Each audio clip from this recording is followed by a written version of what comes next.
नमस्कार मित्रांनो, आज आपण अशा ठिकाणी पोहोचलोय की मराठवाड्याची शान असलेली मराठवाड्याची शान म्हणजेच आपलं जायकवाडी धरण. मित्रांनो, गेल्या कित्येक वर्षापासून ही अख्ख्या मराठवाड्यात ताण भाग सिंचनासन सगळ्या गोष्टीत मराठवाड्याची शान असणारी आपले जायकवाडी. तर आज मित्रांनो, या एरियामध्ये या जायकवाडी धरणामध्ये आपण इथे आलो आहोत. कारण कशासाठी आलो आहोत ते सांगू इच्छितो. या ठिकाणी दुष्काळजन्य परिस्थिती कशी निर्माण झाली आपण बघू शकतो. जायकवाडी प्रकल्पामध्ये आम्ही या ठिकाणी उभा आहे. आपण बॅक साईडला बघू शकता. या ठिकाणी आबा अरण्यासाठी बनवलेलं बॅकवॉटरसाठी फोटोशूटसाठी बनवलेलं आहे. ते 100% असताना पाणी त्या पूर्ण त्या साईडला पाणी टच राहायचं. पण आजची अवस्था बघू शकतात.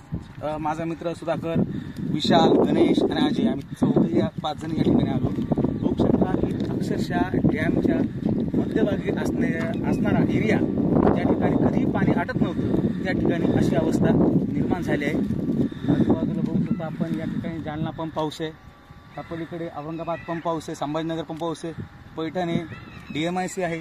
अशी अवस्था निर्माण झाली आहे की त्यांना अक्षरशः चर खोंदून ज्या धरणाच्या पोटातील पाणी आज बाहेर काढण्याची वेळ आहे. तर मित्रांनो, आपण बघू शकता काही दिवसाचंच पाणी या डॅममध्ये उडलेलं आहे. इतकी भयानक परिस्थिती या ठिकाणी निर्माण झाली आहे. तुम्ही खाली बघू शकता की ज्या पोटामध्ये पाणी नेहमी राहायचं डॅमचं, आज आपण त्या पोटाच्या भागात आलो आहोत. या ठिकाणी ती बिकट अवस्था निर्माण झाली आहे. अक्षरशः या ठिकाणी चर खोंदून पाणी पिण्यासाठी पोटाच्या बाहेर काढण्याचा प्रयत्न चालू आहे. इतकी बिकट अवस्था निर्माण झाली आहे. मी सुधाकरला सांगू इच्छितो, सुधाकर आपण तिकडचा व्ह्यू बघायला जाणार आहोत. तर आपण जाऊया इकडच्या साईडला. मित्रांनो, आज आम्ही या ठिकाणी आलो आहोत. जेवढी माहिती आम्हाला मिळण्याचा मार्ग आहे तेवढा आम्ही तुमच्यापर्यंत पोहोचण्याचा प्रयत्न करू आहोत. आता नेक्स्टसाठी माझा मित्र अजय वाडगळे ते तुम्हाला मार्गदर्शन. नमस्कार. आपण आशिया खंडातल्या सगळ्यात मोठ्या या धरणामध्ये आलेलो आहोत. खरं तर आपण बघू शकता की आशिया खंडातलं हे पहिलं असं मातीचं धरण आहे. आणि त्या मातीच्या धरणाची आज अवस्था काय झाली. जर निसर्ग कोपला तर भरपूर पाऊसही होतो आणि निसर्गाने जर ठरवलं तर पाणी आटू होऊ शकतं. आपण बघू शकता की जमिनीच्या भेगा अक्षरशः 1-1.5 फूट खाली जाऊ शकतात. एवढं या जमिनीचा पाण्याचा प्रवाह कमी झाला. या धरणातून उद्योगासाठी, सिंचनासाठी आणि पिण्याच्या पाण्यासाठी असे या उद्योग स्रोतांसाठी हे पाणी जात असतं. या पाण्याचा उपयोग हा प्रत्येक जिल्ह्याला, नगर जिल्ह्याला असेल, इकडं खालच्या 8 जिल्ह्याला, या लातूर आणि उस्मानाबाद सोडलं तर बाकीच्या जिल्ह्यांना या डॅमचा उपयोग पाण्यासाठी उपयोग होतो. आणि पैठण शहरासाठी या पाण्याचा उपयोग जास्त होतो. शेंद्रा MIDC असेल, छत्रपती संभाजीनगरमध्ये शेंद्रा MIDC असेल, त्या शेंद्रा MIDCलाही या पाण्याचाच उपयोग होतो. आपण बघू शकता की हे महाकाय असं धरण आहे, परंतु आज या धरणाची पाणी नसल्यामुळं काय अवस्था झाली. आता प्रार्थना आहे की येणाऱ्या जून, जुलै आणि ऑगस्टमध्ये या धरणात पाणी साठा झपाट्याने वाढेल आणि पाण्याची समस्या दूर होईल. खरं तर तसं बघायला गेलं तर गेल्या 10 किलोमीटरवर तुम्ही पैठणच्या इथून 10 किलोमीटर जर बाहेर गेले तर पाण्याच्या अक्षरशः म्हणजे अशी तीव्र जाणीव होऊ लागलेली आहे. लोकांनी त्यांच्या बगीचा, मोसंबीच्या बगीचा असतील, त्यांच्या शेती जी पाण्यावर, या धरणाच्या पाण्यावर जी शेती अवलंबून आहे ती अक्षरशः शेती आता आज घडीला विस्कळीत झालेली आहे. म्हणजे एका धरणावरती किती उत्पन्नाचं सोर्स निर्माण झालेला आहे आणि त्या धरणाची आज काय अवस्था आहे हे आपण बघूयात. तर या डॅमसाठी आता नवीन प्रकल्प राबू लागलेले आहेत. इकडे समांतर जलवाहिनी आहे, पैठणसाठी नवीन पाईपलाईनचंही काम चालू आहे. या सगळ्या अशा गोष्टी आहेत, परंतु पाण्याचा स्रोत वाढला पाहिजे त्यावेळेस या धरणात पाण्याचा साठा जास्त राहील. आता काही लोक, जाणकार लोक म्हणतात त्याच्यात गाळा असल्यामुळं हा जवळच्या सरप्रेसलाच भरत जातं, परंतु आता ते कितपत त्या गाळाचं निरसन करतंय आणि कितपत त्याचा उपयोग होतोय हे एक संशोधनाचा भाग असेल. धन्यवाद अजय, तू जी माहिती दिली ती मला असं वाटतं पूर्णपूर बरोबर आहे. कारण की जाणकार लोकांचं मतानुसार मी पण त्या मतावर ठाम आहे की खरंच आपल्याला या जैवपिढी प्रकल्पाची जे गाळमुक्त अभियान राबवणं खूप गरजेचं आहे. त्यासाठी सक्षम पैठणकर म्हणा, जे इथले मराठवाड्याचे लोक म्हणावं किंवा तरुण नागरिक म्हणावं, यांनी हा पुढाकार घेणं गरजेचं आहे. कारण की बघू शकता जी पाईपलाईन संभाजीनगर ते जैवपिढी धरणामध्ये पोहोचलेली आहे, त्या पाण्याच्या ज्या नळ्या आहेत, ज्या मोठ्या नळ्या आहेत, त्या जर विचार केला आपण की काही काळातच ते सुरू होण्या अगोदरच जर धरणाची ही परिस्थिती आहे, तर विचार करायसारखी गोष्ट आहे की काहीच दिवसामध्ये ती जर पाईपलाईन सुरू झाली तर ह्या धरणाची काय अवस्था होईल, हे खूप अवघड आणि दैनंदिन अवस्था निर्माण झाली आहे. मित्रांनो, सगळ्यांनी एक विनंती आहे की आपण नक्कीच या ठिकाणी येऊन स्वतः बघा, जेणेकरून तुम्हाला कळेल पाण्याचं महत्त्व काय. आज 10 किलोमीटरपर्यंत सांगितलं आहे, पाण्याची व्याप्ती झालेली आहे. तर मला असं वाटतं काही दिवसातच हा डॅम पूर्ण होण्यास काहीच वेळ लागणार नाही. जर निसर्गाने जर साथ दिली तर नक्कीच डॅम परत पूर्ण क्षमतेनं भरेल. पण मित्रांनो, जरी डॅम पूर्ण क्षमतेनं भरलं तर त्याचा पूर्ण निचरा होण्यास वेळ लागणार नाही, डॅम पूर्ण खाली होण्यास वेळ लागणार नाही.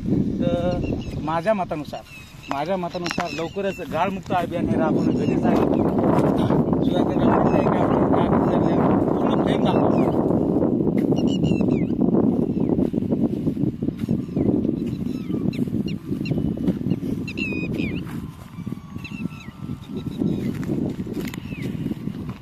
तत्कालीनसाठी यासाठी ज्या लोकांनी कबाड कष्ट करून आणि मेहनतीने त्याच्या प्रामाणिकपणे हे डॅम उभा केलं होतं. खरं तर त्या काळामध्ये डॅम त्यासाठी ज्या लोकांनी काम केलं खरं त्यांना मत म्हणावं लागेल. कारण या पाण्यावरती अनेकांच्या उपजीविका आहेत आणि उपजीविका भागवल्या जातात. परंतु धरणाच्या कुठेतरी मध्यस्थानी आल्यावरती असं वाटतंय की हा असा कोरडा भाग बघून खरंच मनाला तीव्र व्यक्त होतात की भविष्यात पाण्याचा पेट्रोल पंप होऊ नये हीच अपेक्षा आहे. परंतु पाण्याचा पेट्रोल पंप होण्यासाठी जर न होण्यासाठी आपल्याला जर करायचं असेल तर पाण्याची बचत करणं ही काळाची गरज आहे. पाणी आपल्याला व्यवस्थित साठवणूक करून व्यवस्थित त्याचा उपयोग करून हे पाणी आपल्याला वापरात घ्यावं लागणार आहे. चला तर मित्रांनो, आपण अजून धरणाच्या अंतर्भागात किंवा पाण्याच्या ज्या ठिकाणी आता सध्याला पाणी उपलब्ध आहे अशा ठिकाणी आपण जाऊया.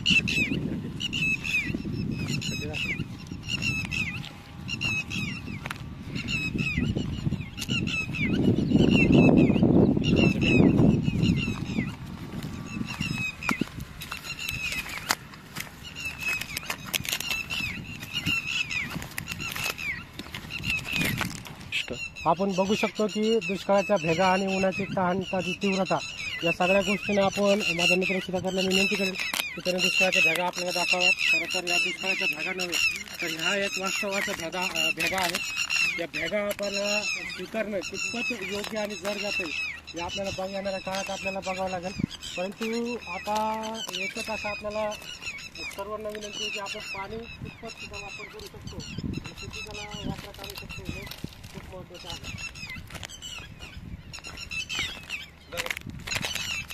दुष्काळाचं वास्तव्य आपण बघितलं, परंतु आता आम्ही ज्या टेकडीवरून पुढे जात आहोत खरं तर हा डॅमचा एक मध्यवर्ती भागच आहे. या डॅमच्या भागावरून अगदी आम्ही आता किमान 10 किलोमीटर तरी आता आला असतो आणि या 10 किलोमीटरच्या आतमध्ये येत असताना मनातील वेदना आणि पाण्याचा वापर हा कितपत योग्य झाला पाहिजे यासाठी खरंच प्रत्येकाने पुढाकार घ्यायला पाहिजे. तर आम्ही आता असंच चालता पुढे जात आहोत आणि या पुढे आपण बघू शकता की धरणाच्या अगदी हाकेच्या अंतरावरतीच पाण्याचा शिल्लक राहिलेला साठा की जो साठा आपल्याला आज घडीला पाणी पुरवत आहे तो साठा आपण बघणार आहोत.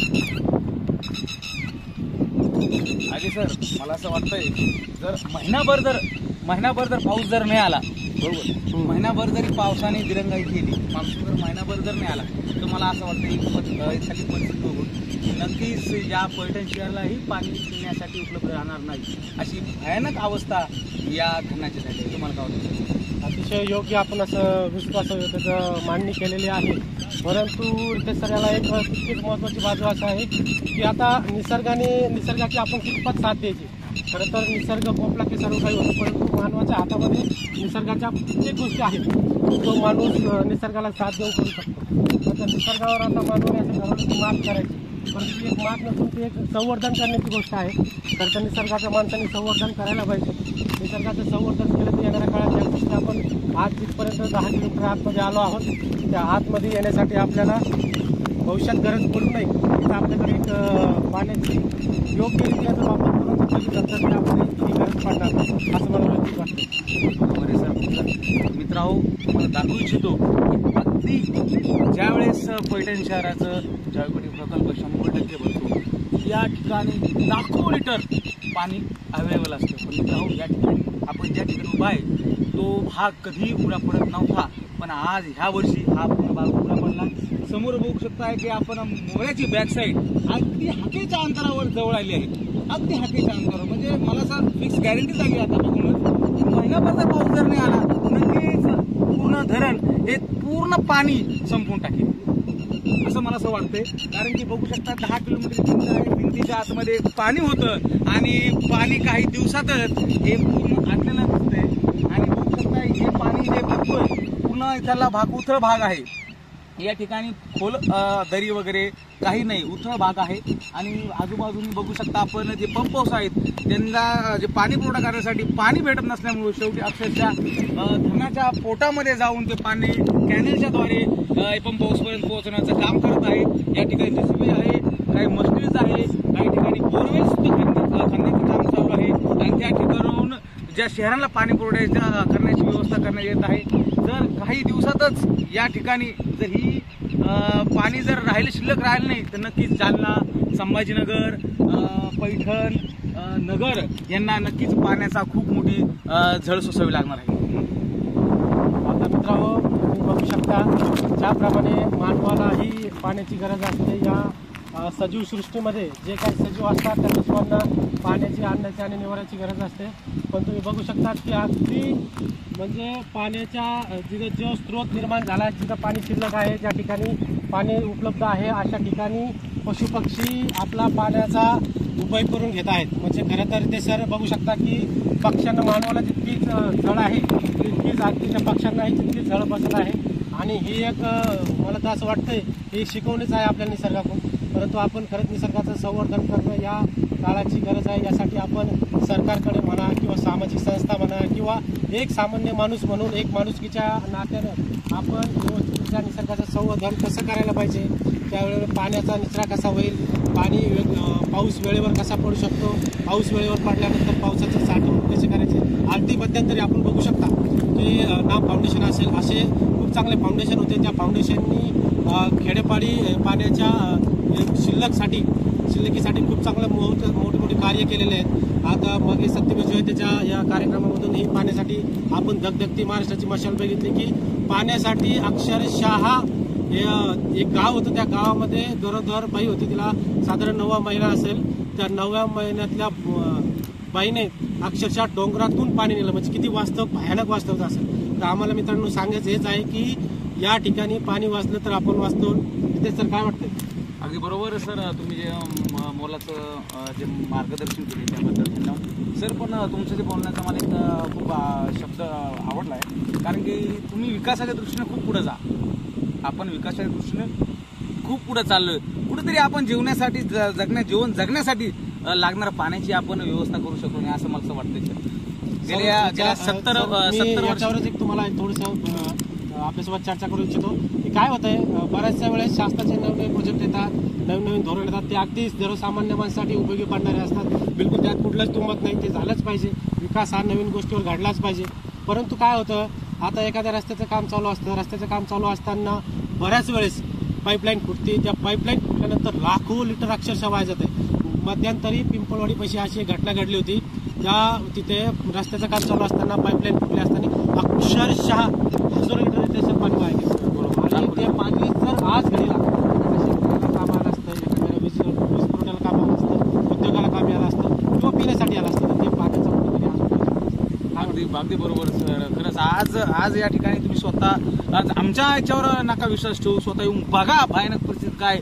ज्यावेळेस तुम्ही इथली परिस्थिती बघता त्यावेळेस नक्कीच तुमच्या मनात आमच्यासारखे गंभीर असे प्रश्न निर्माण होतील. तर चला तर बघू शकता या ठिकाणी काही गुरेढोरे आपण सर आले सर सगळ्यात मोठं सांगतोय ही जी गुरेढोरे आहेत काही दिवसापूर्वी हे गुरेढोरे डॅमच्या कडेला पाणी प्यायची, पण आज अशी अवस्था झाली आहे की त्यांना पूर्ण डॅमच्या आतमध्ये येऊन पाणी पिण्याची वेळ पडले. म्हणजे विचार करा सर, खरंच खूप भयानक परिस्थिती निर्माण झाली. पाण्याचे जे साठे होते ते पण संपत चालले आहेत. राहिला भाग फक्त ज्या डॅमच्या गर्भातला पाण्याचा, म्हणजे आपण जे विचार करतो 0%च्या वर खाली पाणी पातळी गेली असल्यामुळं नक्कीच काहीच दिवसामध्ये हा जायकवाडी धरण जे प्रकल्प हा नक्कीच पुन्हा हा कोरडा ठाक पडल्याशिवाय राहणार.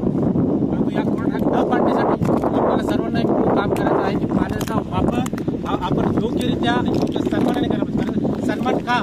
कारण तर पाण्याला आपल्याला सन्मान द्यावाच लागेल. पाण्याला सन्मान आपण जर नाही दिला तर माझा मित्र दुसऱ्याला सांगू इच्छितो की आपण ज्या भेगावर चाललो आहोत त्या भेगावरती कृपया आपलं भेगा दाखवाव्यात, कारण ही भेगावाची भीषण दाहकता आपण दाखवतो आहे. कारण अतिशय भयानक परिस्थिती या ठिकाणी उद्भवलेली आहे. या दुष्काळाच्या भेगाचा आपल्याला सांगू शकता की पाण्याचा वापर आपण कितपत योग्य करायला पाहिजे.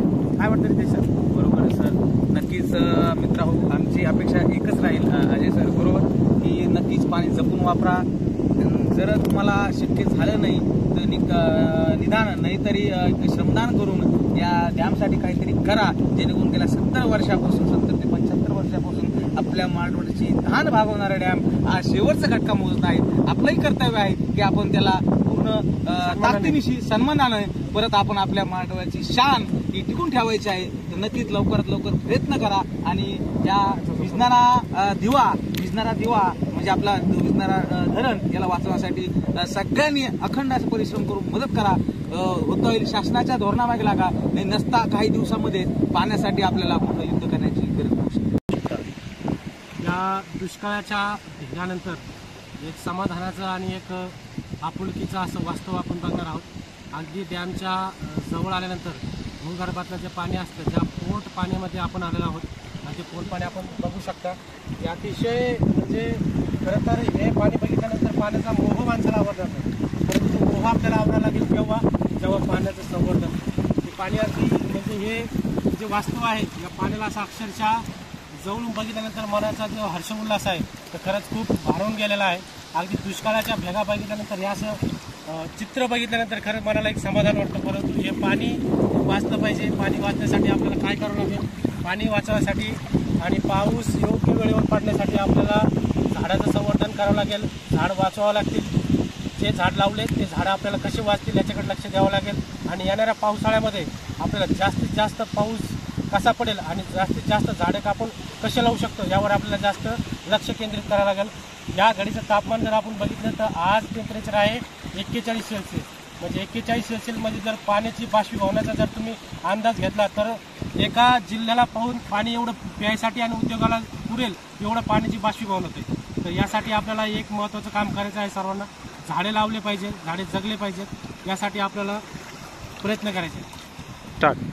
मित्रहो, आमचा ही परिस्थिती दाखवण्याचा मागचा हेतू एकच आहे की भविष्यामध्ये जसे पेट्रोल पंप होतात पेट्रोलचे, तसा पाण्याचाही पेट्रोल पंप होऊ नये. तर मित्रहो, सांगणं एकच आहे, झाडे लावा, झाडे जगवा, पाणी अडवा, पाणी जिरवा. आम्ही मित्र सुधाकर सोबत आपण सर्व टीम. धन्यवाद.